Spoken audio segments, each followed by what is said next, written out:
말씀의 제목이요, 예수님의 시선인데요. 좀 이렇게 줄인 말이에요. 원래 제목은 예수님의 시선으로 보면 살아납니다. 다 따라해 보세요. 예수님의 시선으로 보면 살아납니다. 네. 지금 절기가 사순절기입니다.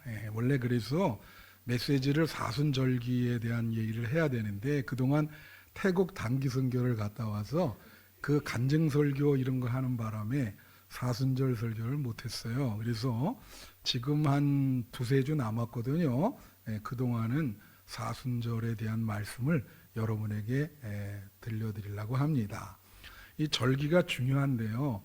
절기마다 다뤄야 될 성경의 인물들이 있어요. 예를 들면 크리스마스 이전을 우리가 강림절이라 그러는데 그때 다뤄야 될 인물은 누구냐면 예수의 어머니 마리아, 아버지 요셉, 또 시므온과 안나, 이렇게 성경에 그 예수님의 탄생을 예언한 이런 분들을 다루게 되어 있습니다. 그러면 이 사순절 기간에는 누구를 다뤄야 될까요? 여러 인물들이 있지만 그 중에서 주로 다뤄야 될 인물이 예수님의 제자들입니다. 왜냐하면 제자들이 예수님이 십자가 지시는데 일조를 했거든요. 그렇게 따라다니다가 나중에 12명 모두 배신을 했기 때문에 예수님이 십자가를 지실 수밖에 없는 그런 상황이 벌어졌어요. 그 제자들 중에 특별히 다뤄야 될 제자가 누구죠? 수제자인 베드로입니다. 그래서 이 사순절 기간에는 베드로 이야기를 반드시 하게 돼 있어요. 그래서 오늘은 이 베드로의 신앙 얘기를 여러분과 나누려고 그래요. 그 복음서에 베드로 이야기가 많이 나오지만 오늘은 베드로가 소명받는 그런 얘기인데 짤막하게 한번 요한복음 1장 40절부터 보세요. 요한의 말을 듣고 예수를 따르는 두 사람 중에 하나는 시몬 베드로의 형제 안드레라, 이렇게 나와 있어요. 여기 보면 우리가 가족 친척을 알 수 없지만 성경에 딱 기록된 게 베드로의 형제 안드레라, 이렇게 보면 베드로와 안드레는 형제 사이라는 것을 알 수가 있죠. 그러면 베드로가 형이고 안드레는 동생입니다. 그런데 안드레가 먼저 예수님을 만난 거예요. 그리고 자기 형을 데리고 온 거예요. 그거에 대해서 41절에 이런 표현을 쓰고 있습니다. 그가 먼저 자기의 형제 시몬을 찾아 말하되, 원래 이름이 베드로의 원래 이름이 시몬입니다. 베드로는 예수님이 지어준 이름이에요. 자기의 형 시몬을 찾아서 말하기를 우리가 메시아를 만났다 하고, 그렇게 나와요. 그러니까 안드레가 먼저 예수님을 만난 거예요. 그는 예수님을 만나서 어떤 생각을 갖고 있었냐면 구세주를 만났다. 메시아는 그리스도라는 말이고 우리나라 말로 하면 구세주라는 말이에요.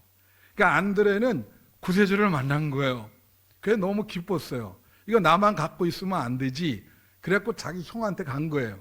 형님, 내 구세주를 만났는데 형님 같이 갑시다.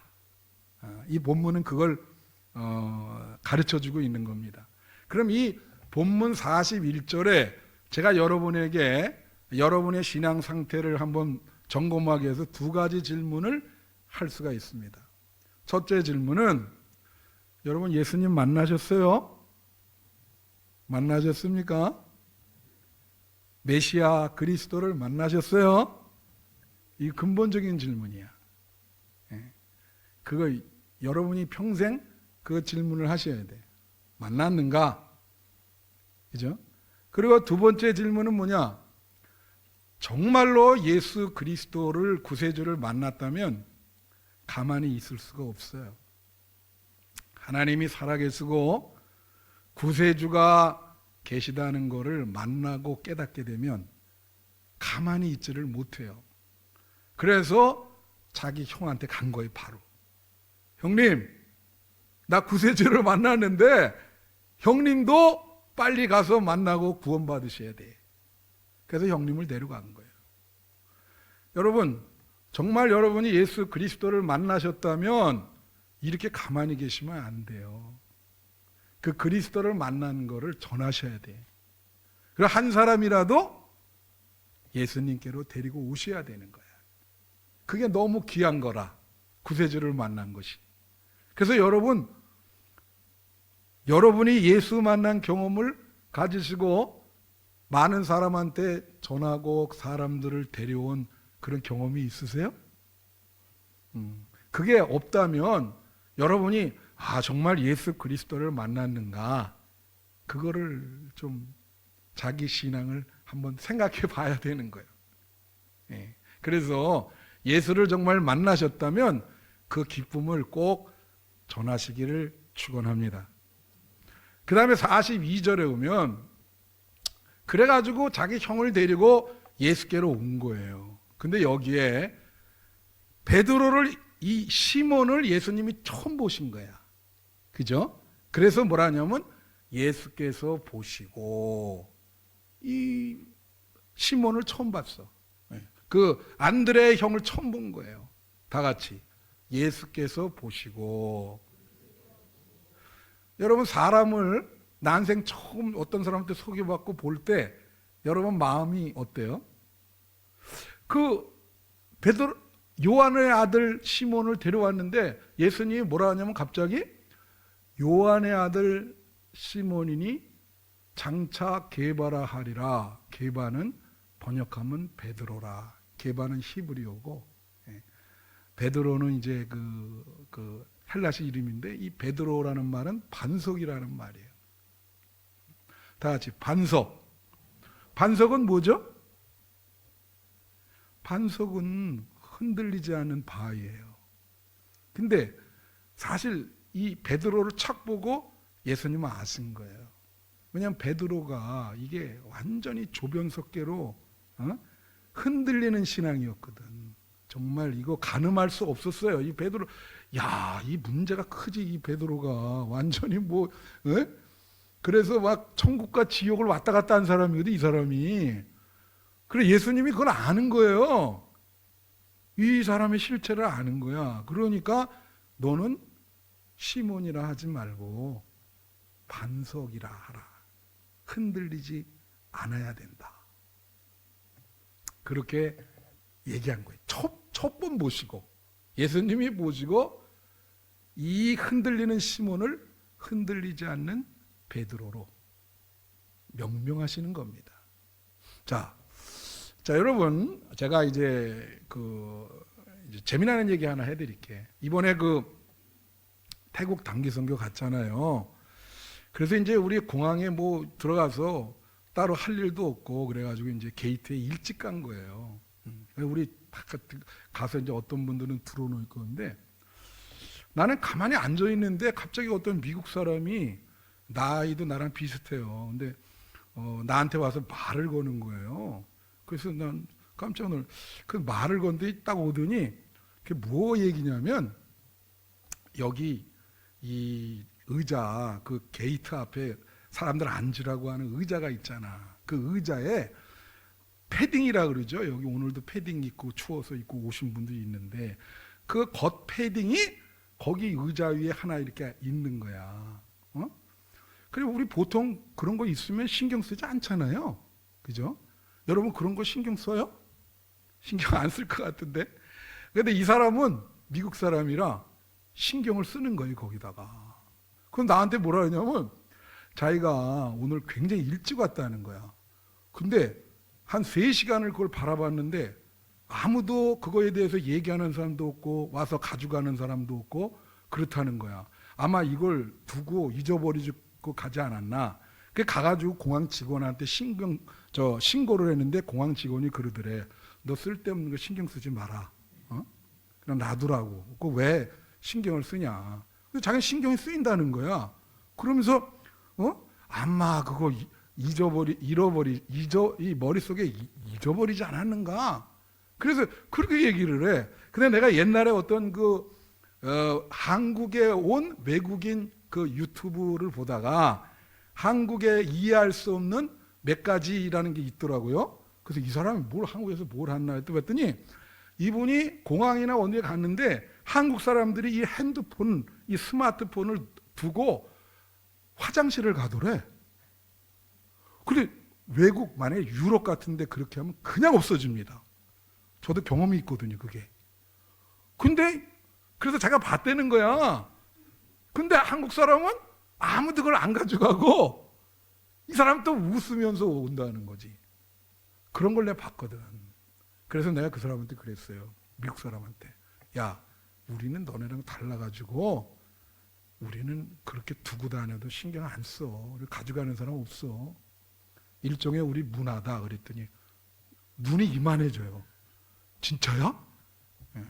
혹시 갖고 몇 시간 지났지만은 가지고 올 수 있다고 그렇게 얘기했어요. 이분이 치앙마이에도 집이 있고 샌프란시스코에도 집이 있는 부자예요.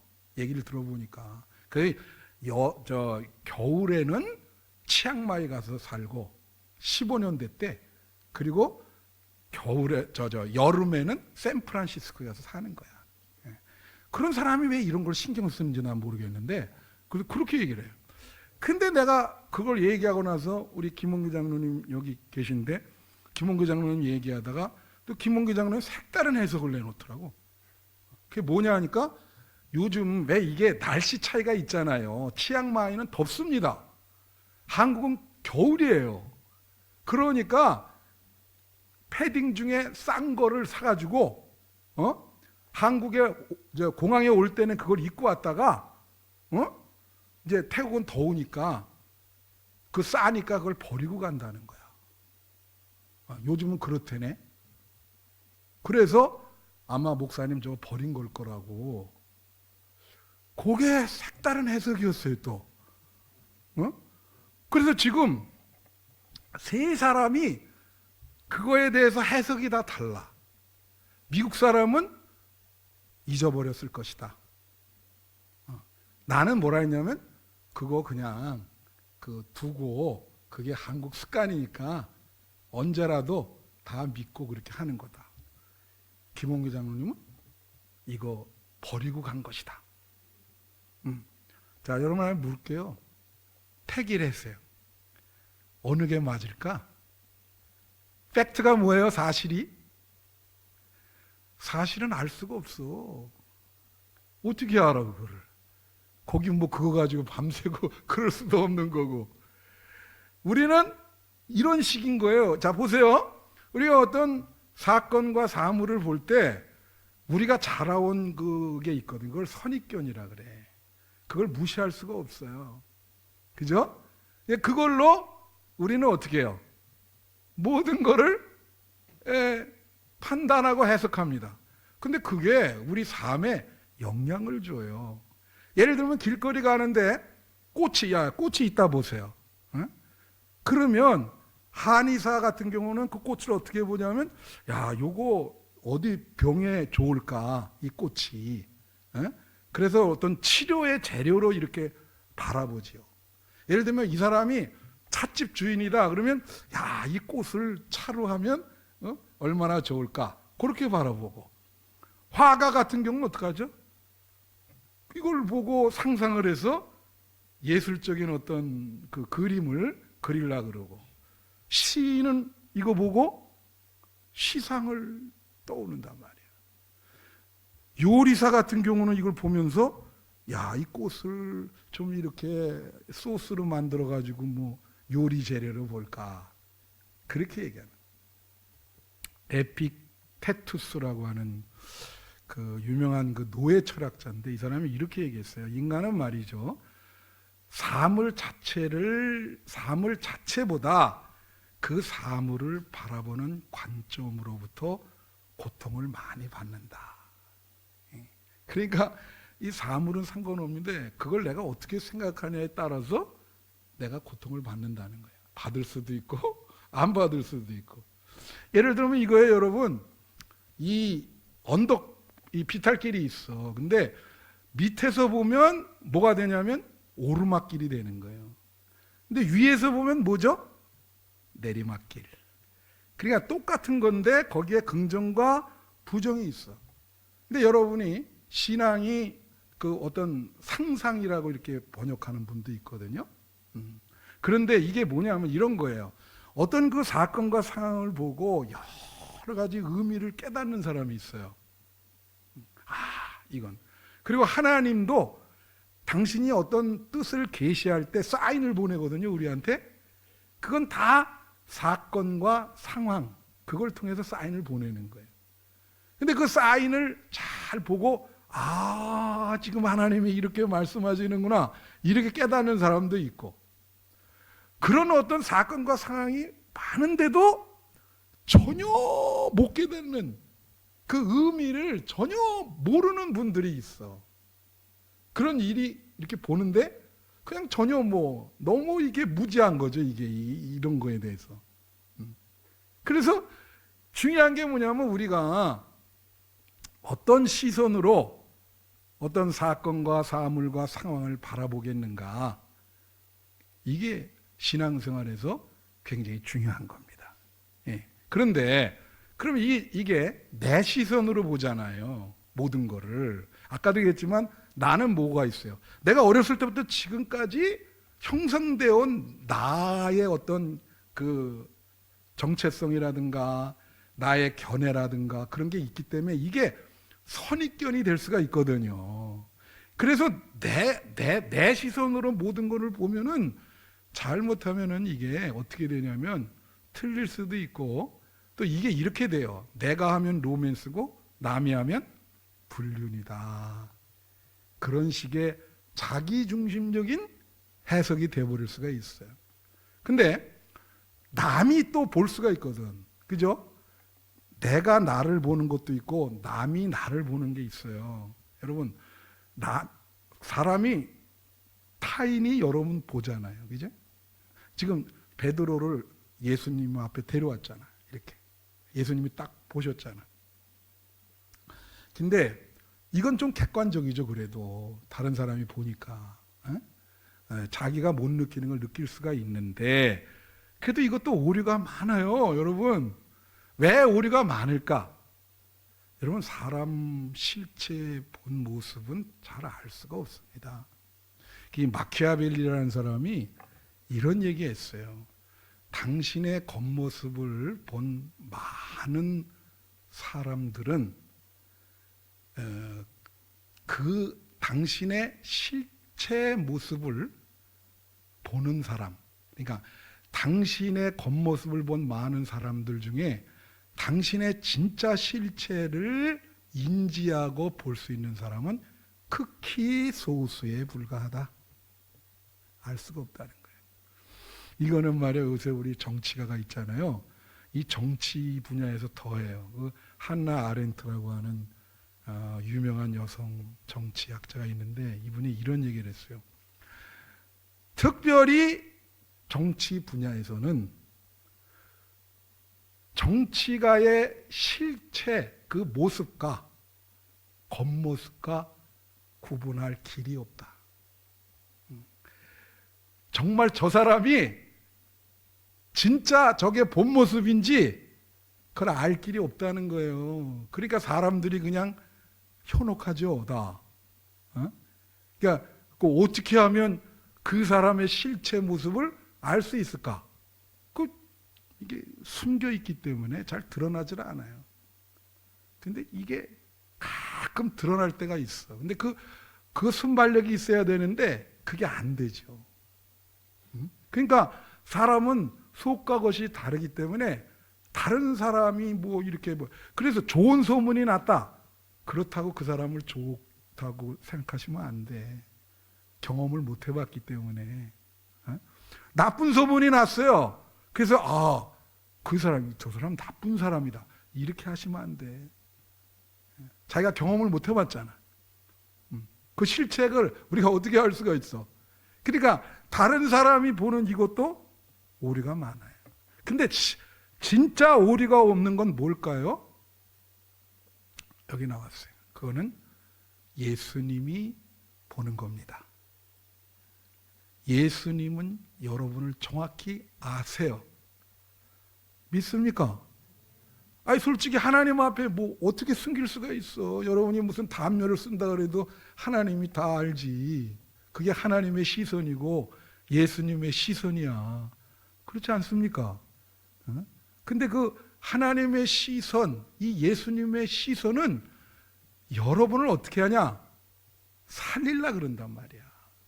자, 예수님이 아까부터 보시고 뭐라 그래요?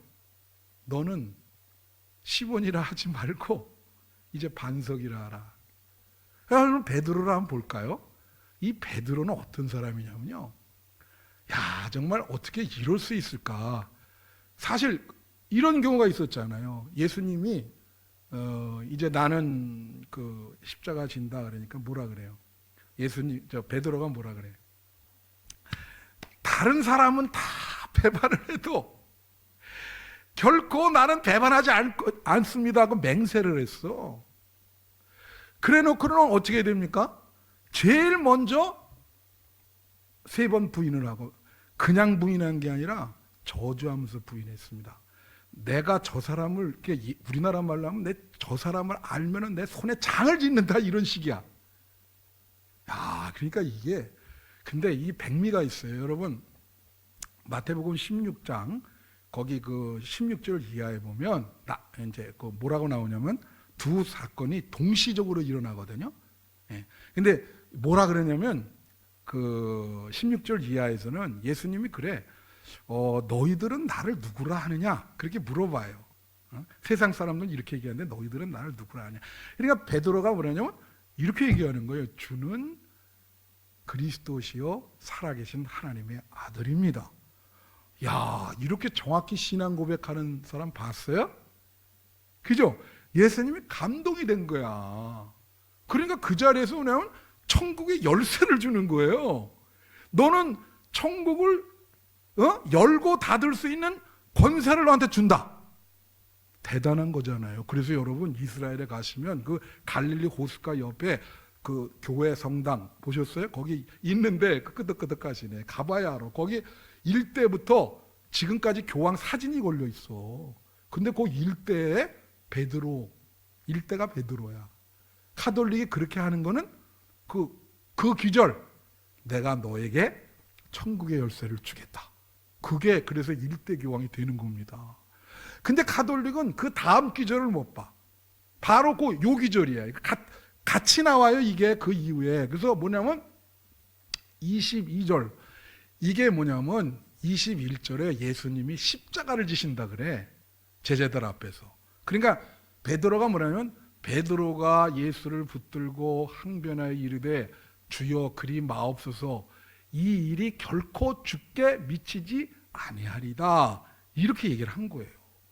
근데 여기에 대해서 예수님이 예민 반응을 하셔. 23절 한번 보세요. 예수님께서 돌이키시되 베드로에게 이르시되 이 사탄아,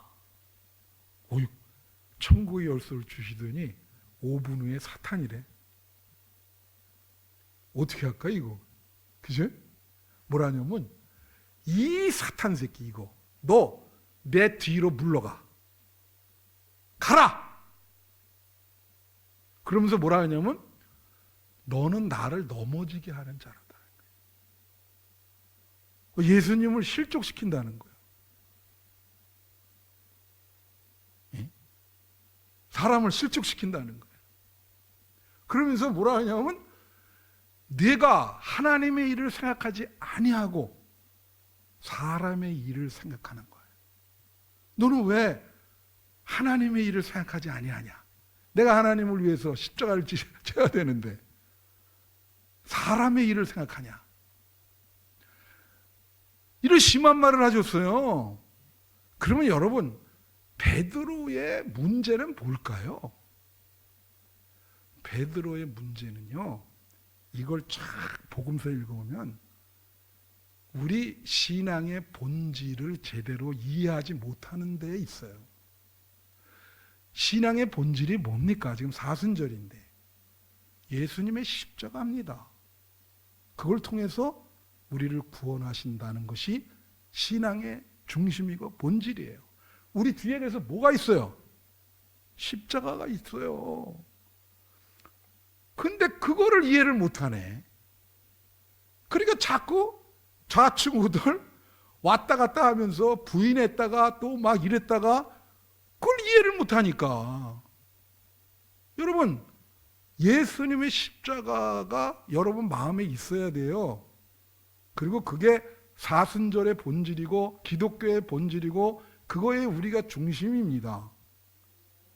그거를 여러분이 받아들이지 못하고 신앙생활 지금까지 하다면 그러면 자꾸 시행착오를 하게 돼. 자꾸 실수하게 되고 좌충우돌하게 되고 신앙의 본질을 이해를 못하잖아요. 결국은 나중에 부활하신 예수님을 만나고 나서야 그때 비로소 예수님을 이해를 하는 거예요. 중요해요. 그래서 예수 만나는 것도 중요하고 이 사순절의 중심이 예수님의 십자가인데 여러분이 이 기간 동안 그걸 어떻게 이해하고 받아들이는가 거기에 달려 있습니다. 그래서 자 요한복음 1장 42절 다시 보면 그래서 처음 만났는데 예수님은 벌써 간파하는 거예요. 그래서 얘가 이게 조변석회처럼 변덕스럽고 이게 지금 많이 흔들리고 도대체 개념이 없는 애구나. 그래서 너 이제 시몬이라 그러지 말고 흔들리지 않는 바위라 그래. 그건 예수님의 희망사항이요. 그래서 베드로라고 부르고 게바라고 자꾸 불러라. 흔들리지 않게 하나님의 일만 생각하게. 그게 희망사항이야. 여러분에게도 하나님의 희망사항이 있습니다. 그걸 아셔야 돼요. 우리가 거기 도달하지 못하잖아요. 부족하잖아요. 예수님의 희망사항이 여러분에게 있어요. 보세요. 7 귀신 들린 막달라 마리아. 예수님의 시선을 받고 은혜 받고 부활의 첫 증인이 됐어요. 제일 백미가 뭐예요? 요한복음 4장에 보면 남편이 5 있는 여인이 나오잖아. 예수님이 다 은혜를 주니까 물동이를 두고 내려가서 전도하는데 전도 왕이 됐어. 그런 거예요. 제가 말씀을 마치면서 은혜 받은 얘기를 하나 할게요. 이거 하고 마치려고 그래요. 여러분 이삭 토스트라고 하는 토스트 이름 들어봤어요? 내가 최근에 그 대표 이름이 김하경인데 그 사람의 간증을 들으면서 야 세상에 저런 사람도 있구나. 저렇게 신앙생활하는 사람도 있구나. 근데 너무 은혜를 받았어요. 근데 그래서 내가 천안에 이삭 토스트 가게가 있나 봤더니 나사렛 대학 후문에 딱 있더라고요. 그래서 집사람이랑 여기 한번 와서 먹자. 내가 이제 그렇게 얘기를 했는데 이분이 말이에요. 이삭 토스트를 하게 된 계기가 뭐냐면 평범한 이제 교회는 다니셨더라고 다. 근데 평범하게 신앙생활 하다가 남편이 건강이 악화된 거예요. 병명은 얘기 안 하시는데 나가서 일을 할 수가 없어요. 그러니까 아이들도 있고 그러니까 본인이 어떻게 해야 돼요? 이거 무슨 책임을 져야 돼. 그래서 고민을 하던 중에 또 하나 자기 동기가 뭐냐면 옛날에 미국 평화봉사단이 우리나라에 많이 왔었거든요. 근데 이분이 어렸을 때부터 그래 봉사정신이 있어가지고 고등학교 다닐 때 그 평화봉사단 대원들이랑 같이 봉사를 한 거예요. 근데 그때 그 미국 평화봉사단 사람들이 매 끼니마다 토스트를 해준 거야. 근데 그 토스트가 고등학교 때 먹었는데 너무 맛있었다는 거야. 그래서 남편도 이렇게 되고 자기가 할 수 있는 게 뭐 있을까 그랬는데 하나 동기가 뭐냐면 그게 너무 맛있으니까 이 맛있는 거를 좀 학생들에게 좀 싼 값으로 해줘야 되겠다. 그래가지고 이제 이 청주대 있잖아요. 그 청주대 앞에 3평짜리 그 놓고 제목을 이삭 토스트라 그렇게 한 거예요. 예?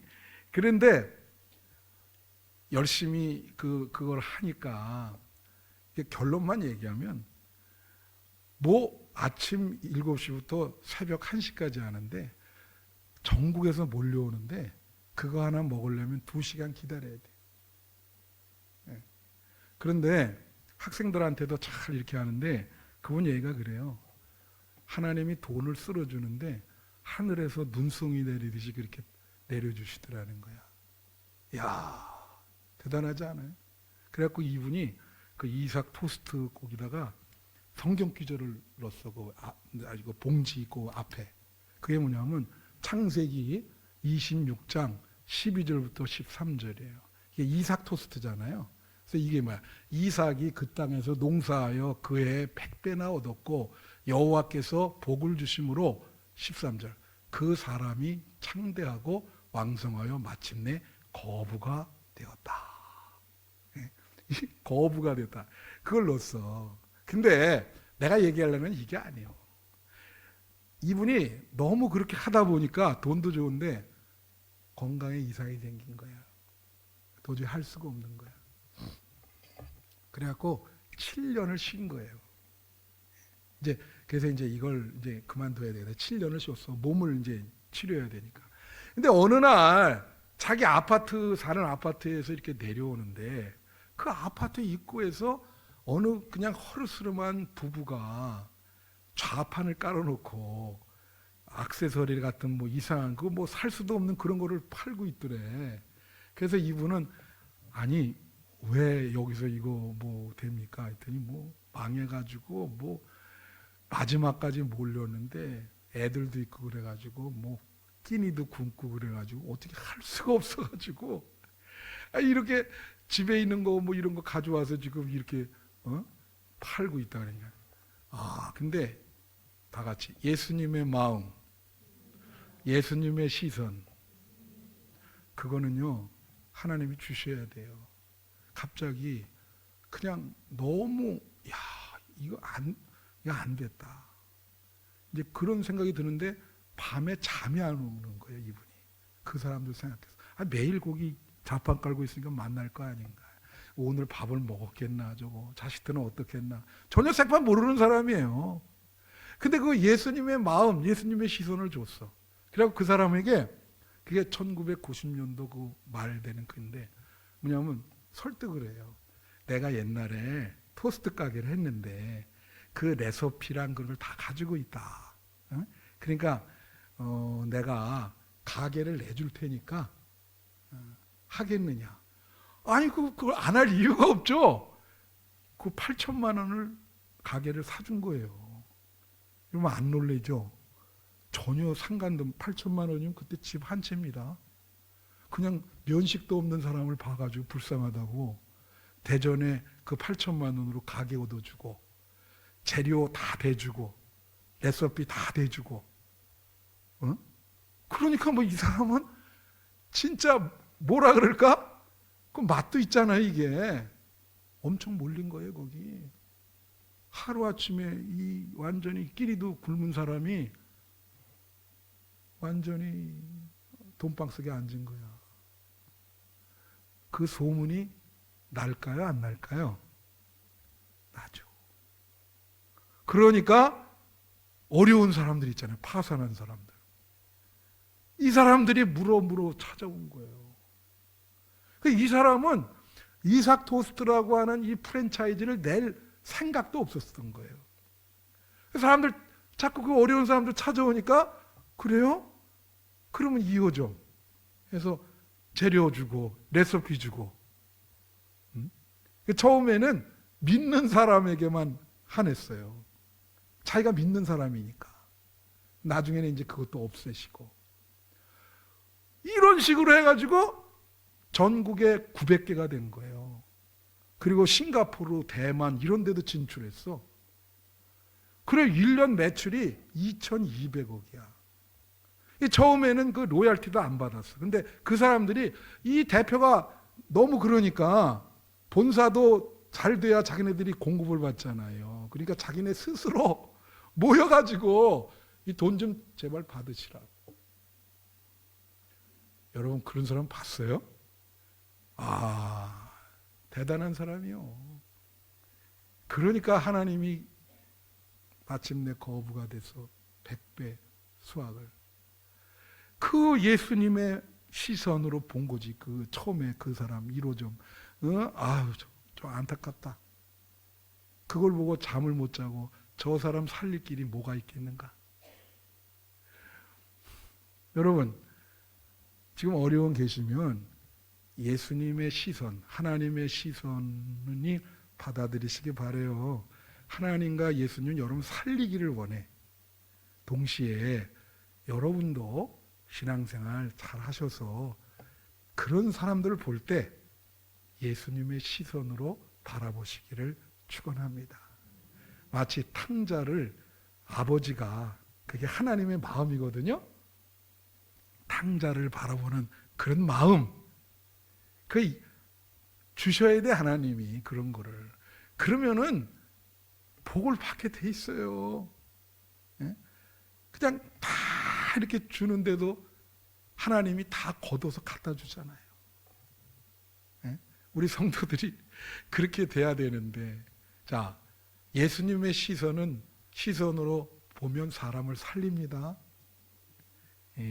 그 은혜를 받고 남은 생에 예수님의 그 은혜, 그 시선, 그거를 가슴에 품고 살아가시는 여러분 되시기를 축원합니다. 기도하겠습니다.